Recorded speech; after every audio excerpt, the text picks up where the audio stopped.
On a une autre question, alors elle est beaucoup plus légère, je vous l'accorde, mais comme vous venez de nous expliquer que chaque voix compte, puisque c'est à l'ordre du pixel, on n'est même plus à l'ordre du comté, eh bien on va vous la poser quand même cette question. Est-ce que Jennifer Lopez peut faire basculer l'élection américaine? Est-ce que Taylor Swift ou LeBron James peuvent influencer les électeurs? Kamala Harris ne cesse d'engranger des soutiens, les stars se rangent du côté de la démocrate, on l'a vu donc au fil des semaines, et on l'a vu encore hier soir.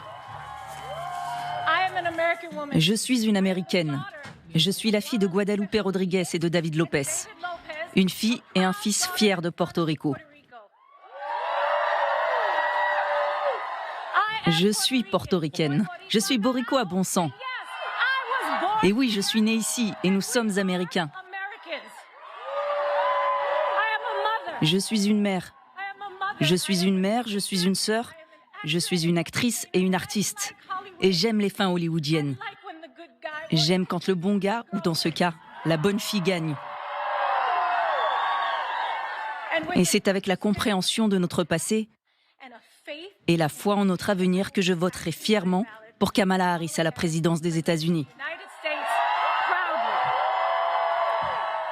Voilà, elle va voter Kamala Harris comme LeBron James, la star de la NBA, qui l'a aussi fait savoir hier soir. Le choix est clair pour moi, dit-il, voter Kamala Harris. Madonna l'a fait aussi, tout comme avant. Taylor Swift, faut-il le rappeler, Beyoncé, Tom Hanks, Jennifer Aniston, jusqu'à des super-héros, figurez-vous. Regardez. Scarlett, c'est avec plaisir que nous nous réunissons pour que les gens aillent voter à cette élection. Oui, comment pouvons-nous être utiles? Et si nous commencions par définir nos plans de vote? Qui nous emmèneront aux urnes avec nous? Ce genre de choses. Je pense que Kamala Harris a besoin d'un slogan accrocheur. Oh oui, définitivement un slogan accrocheur. Les Avengers vont voter Kamala Harris. C'est un casting de rêve, évidemment. Est-ce que ça peut avoir un impact? C'est la grande question qui revient. Je pense oui et non. Quand on a vu Taylor Swift en 2018, quand elle a appelé ses fans à aller s'enregistrer pour aller voter dans les midterms, on a eu 250 000 personnes, principalement des jeunes, qui se sont enregistrés en moins de 72 heures. Donc pour aller appeler les gens à aller voter, je pense qu'effectivement la dynamique célébrité, on se dit si cette personne-là, elle a du temps à aller voter, moi aussi, elle me montre comment faire, il y a un lien dans son Instagram qui me montre comment je peux aller m'enregistrer et voter. En revanche, pour les influencer dans leur choix de vote, on verra évidemment dans quelques mois, parce que là on est un peu encore dans l'analyse, mais j'ai l'impression que c'est plus le réseau d'influenceurs qui pourrait... Donc, en fait, quand on regarde les deux campagnes, elles sont là en train de se tourner vers ce qu'on appelle des des nano-influenceurs, c'est-à-dire des gens qui, sur Instagram, partagent leur quotidien. Je me réveille, je mange ces céréales, je bois mon green smoothie, je vais au sport, je fais ceci, je fais cela. Et en fait, ils ont une audience de 100, 1000, 10 000 personnes, mais qui leur font vraiment confiance, parce que là, c'est pas une célébrité, c'est quelqu'un comme moi.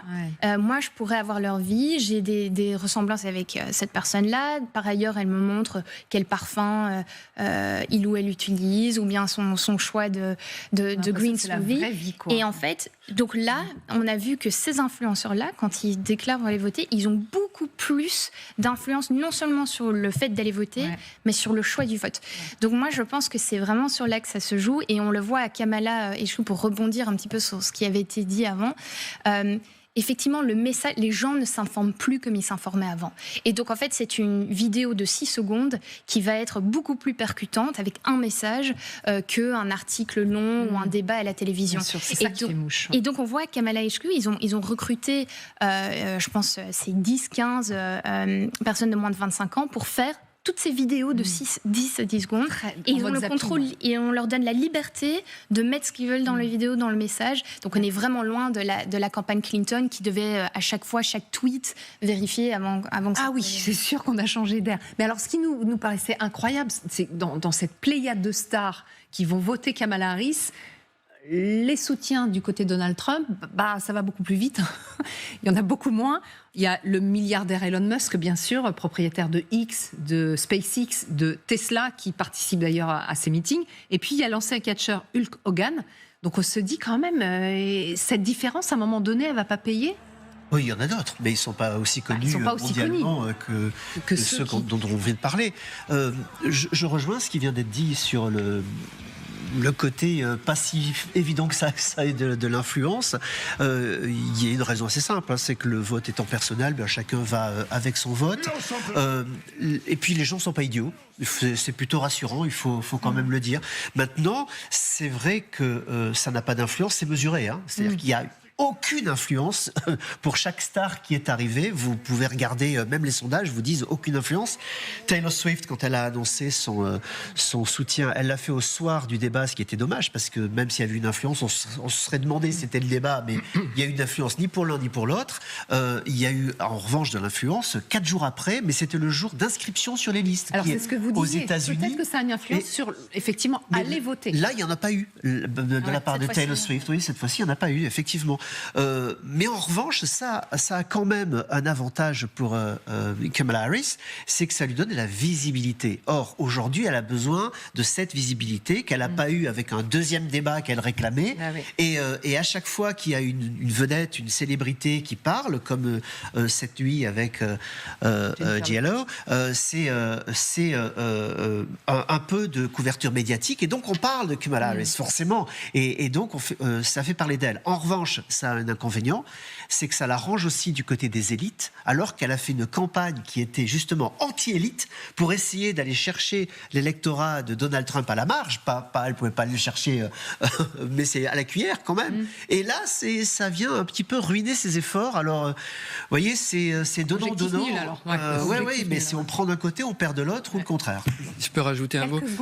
Je suis d'accord sur l'analyse globale, sur le fait que le showbiz et tout ça, ça joue à la marge, sauf peut-être Jennifer Lopez, parce que là, elle a mis l'accent sur portoricain. Non, sur le Porto Rico. C'est très sensible quand même, ce qui a été dit sur les portoricains étant des déchets par l'équipe de Donald Trump. Ça fait quand même très très mal. Et si on prend par exemple la configuration juste pour planter le décor. Aujourd'hui, par exemple, de New York Times, 7 États clés, il y en a 2 qui sont donnés à Kamala Harris, Michigan, Wisconsin. Les 4 autres sont donnés à Trump, très peu, mais c'est une hypothèse. Il reste la Pennsylvanie, que tout le monde dit, elle va dans quel camp? Pennsylvanie, il y a, je crois, 500 000 portoricains. On peut compter qu'il y a la moitié d'électeurs. Ça s'est joué à quelques dizaines de milliers de voix la dernière fois. Donc, ça peut faire si jamais ils sont sensibles à ce que dit Jennifer Lopez, ça peut faire basculer. Et elle est un peu loin quand on la regarde de Jenny from the Block. Là, oui, c'était il y a plus de 20 ans aussi, il faut le dire. Merci beaucoup en tout cas pour l'analyse.